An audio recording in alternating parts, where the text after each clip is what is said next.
Hello everyone, পুজোর look নিয়ে আমি চলে এলাম। অনেকটাই দেরি করে এলাম, আমার কিছু কাজ থাকার কারণে সেইভাবে ভিডিও করা হয়ে ওঠেনি। আমার স্কিনটা ড্রাই মনে হচ্ছিল বলে আমি প্রথমে সিরাম অ্যাপ্লাই করে নিলাম পুরো ফেসে, ভালো করে ম্যাসাজ করে একটা ময়শ্চারাইজার ক্রিমও অ্যাপ্লাই করলাম। অ্যাপ্লাই করার পর আমার স্কিনটা কিন্তু অনেকটাই প্লাম্পি হয়ে গেছে। তারপর এখানে আমি সুইস বিউটির রিয়েল মেকআপ বেস দিয়ে আমি প্রাইমারটাও অ্যাপ্লাই করে নিলাম। প্রাইমারটাকেও খুব ভালো করে অ্যাপ্লাই করতে হবে। আমি যেহেতু গ্লোয়িং মেকআপ করব, সেহেতু আমার এই প্রাইমারটা একটু গ্লো এফেক্ট দেবে আমার স্কিনে। দেখতেই পাচ্ছ কতটা গ্লো দিচ্ছে স্কিনে। তারপর ব্লু হেভেনের একটা ফাউন্ডেশন নিয়ে আমি হাতে এইভাবে ওয়ার্ম আপ করে তারপর পুরো ফেসে এইভাবে অ্যাপ্লাই করে নেব। পুরো ফেসে আমি আমার ফিঙ্গার দিয়ে অ্যাপ্লাই করলাম।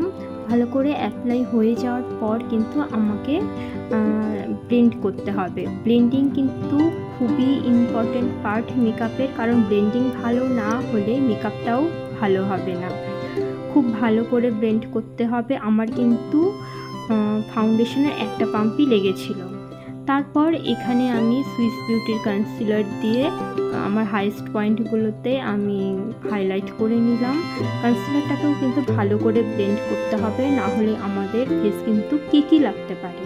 ভালো করে ব্লেন্ড হয়ে যাওয়ার পর একটা লিপ প্যালেট থেকে একটা পিঙ্কি শেড আমি আমার নোসে এবং গালে অ্যাজ আ ব্লাশার ইউজ করলাম। তারপর ভালো করে বিউটি ব্লেন্ডার দিয়ে ব্লেন্ড করতে হবে। ভালো করে ব্লেন্ড হয়ে গেলে আমি পুরো ফেসটা একটা পাউডার দিয়ে সেট করে নেব, কম্প্যাক্ট বলতে পারো এটা। ভালো করে ফেসটা সেট হয়ে গেলে আমি নোজ কন্ট্যুরিং করে নেব। নোজ কন্ট্যুরিংটা কিন্তু আমাদের নোজটা একটু শার্প মনে হবে। এখানে একটু গালটাকেও আমি একটু কন্ট্যুর করে নেব একটা ভালো শার্প লুকের জন্য। হালকাভাবে ফোরহেডটাকেও কন্ট্যুর করে নেব। তারপর চলে এলাম আই মেকআপে। প্রথমে 3 ডট দিয়ে চোখের ওপরে একটু মেজারিং করে নিতে হবে। তারপর খুব ভালো করে কালার ব্লেন্ড করতে হবে, কোনো হার্শ লাইন যাতে না থাকে, খুব ভালো করে কিন্তু ব্লেন্ড করতে হবে।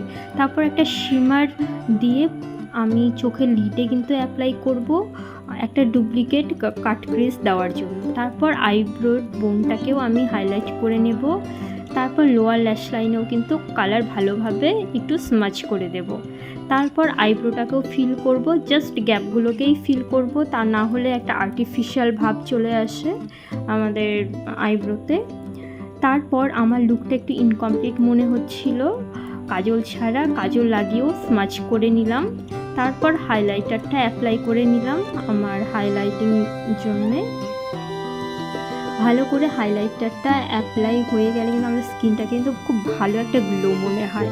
তারপর লিপ প্যালেটে একটা ব্রাউন কালারের লিপস্টিক এখানে অ্যাপ্লাই করলাম। তারপর আমি লুকটা শেষ করলাম মাস্কারা দিয়ে, যেহেতু ল্যাশ পরবো না। এই ছিল আমার পুরো ফেসের লুকটা। যদি আমার লুকটা ভালো লেগে থাকে আমার চ্যানেলটা লাইক, শেয়ার এবং সাবস্ক্রাইব করে দিও। ধন্যবাদ।